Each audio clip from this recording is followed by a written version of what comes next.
Hello one and all, this side Keshav Patil. स्वागत करता हूँ आपके चैनल में। तो कैसी है अपनी जनता? सब ठीक तो है? तो पिछली वीडियो में मैं एक खत लाया था जिसमें हमने बहुत सवाल देखे थे।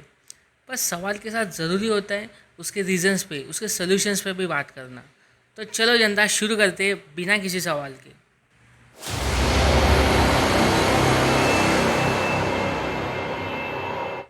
तो ये सुसाइड क्या होता है, मतलब ये शब्द कहाँ से आया है? तो यही खोज में मुझे एक नाम मिला, सर थॉमस ब्राउन। इन्होंने सुसाइड इसका सबसे पहले डेफिनेशन बताया था इन 1642। तो वो डेफिनेशन था a plan determination to end one's existence, यानी कि खुद का अस्तित्व मिटाने का एक फुल प्लान प्रोसेस, या फिर अनप्रेडिक्टेड वे ऑफ डेथ।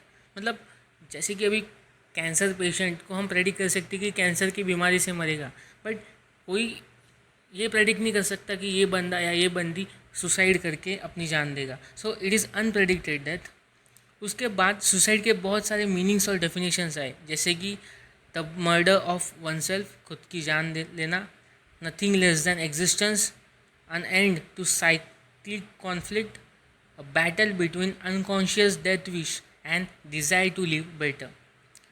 बट सबसे इम्पॉर्टेंट यही है कि ये एक सेल्फ डिस्ट्रक्शन है जिसमें आपका, आपके परिवार का और इस सोसाइटी का ही लॉस होता है। बट गाइज, सुसाइड कोई खुशी से तो नहीं करता होगा, तो इसके पीछे भी कुछ रीजंस होते हैं। तो देखते हैं वो क्या है।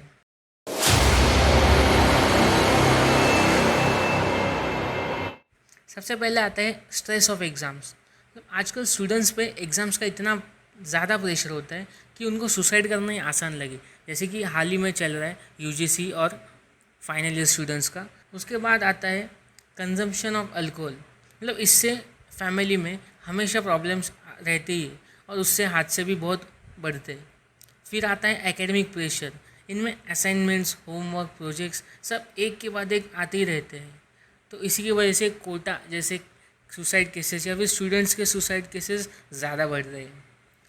फिर लव अफेयर। उसके बाद आता है इकोनॉमिकल क्राइसिस, जिसके वजह से सुसाइड, फार्मर सुसाइड जिसे हम कहते हैं, वो बहुत ज़्यादा होता है। उसके बाद jobless parents, death of loved ones, मतलब अपने नज़दीकी किसी की मौत हो जाना, या social isolation, negative life events. मतलब ज़िंदगी में ऐसा कुछ होता है, एक कोई घटना होती है कि जिससे हम पूरा निगेटिव हो जाते हैं। और उसके बाद आता है पेरेंटल प्रेशर। ये बहुत इंपॉर्टेंट है क्योंकि बहुत पेरेंट्स का बच्चों पे प्रेशर होता है पढ़ाई को लेके या फिर हर चीज़ को लेके। फिर वो अपने प्राइड के लिए हो या अपना सो कॉल्ड सोशल स्टेटस बढ़ाने के लिए हो। मैं लकी हूँ कि मेरे मॉम डैड ऐसे बिल्कुल नहीं है। उम्मीद करता हूँ आपके भी नहीं होंगे। तो बढ़ते हैं अपने अगले सवाल की ओर।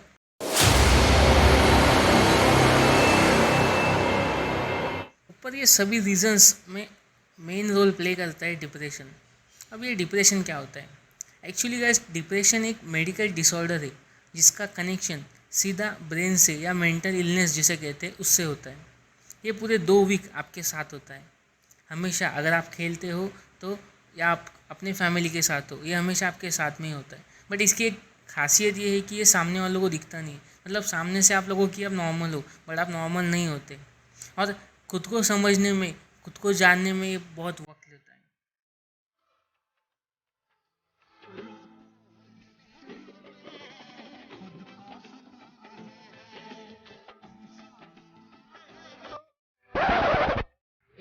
एक मिनट, ये डिप्रेशन और वो डिप्रेशन, इसमें ज़मीन आसमान का फ़र्क है।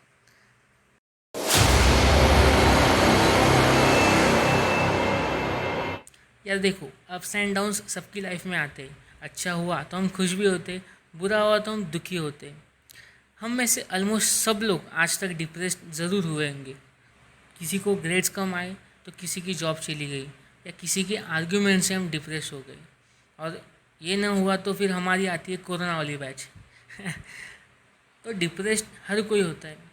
फिर कुछ ऐसे पॉजिटिव चीज़ें होती है जिसमें सर्कमस्टांसेस चेंज होते हैं। जितनी उदासीन या सैड फीलिंग होती है वो गायब हो जाती है। तो ये डिप्रेशन नहीं है दोस्तों। जैसे मैंने पहले ही बोला, ये एक मेडिकल डिसऑर्डर है जो अपने साथ 2 वीक तक रहता है। तो ये डिप्रेशन और वो डिप्रेशन दोनों में फ़र्क समझो। तो ये था डिप्रेशन। पर सबसे इम्पोर्टेंट है कि डिप्रेशन आता कहाँ से? क्या एक कोई इंसिडेंट से इतना बड़ा मेंटल इलनेस हो सकता है? और यकीनन इसके सिम्टम्स सामने वाले को ना दिखे, पर खुद को जानने के लिए कुछ ऐसे चीज़ें होती होगी ना जिससे हमें पता चले कि हम डिप्रेशन में है या नहीं। और ये बीमारी या मेंटल इलनेस है तो इस पर कोई इलाज भी होगा तो वो क्या है?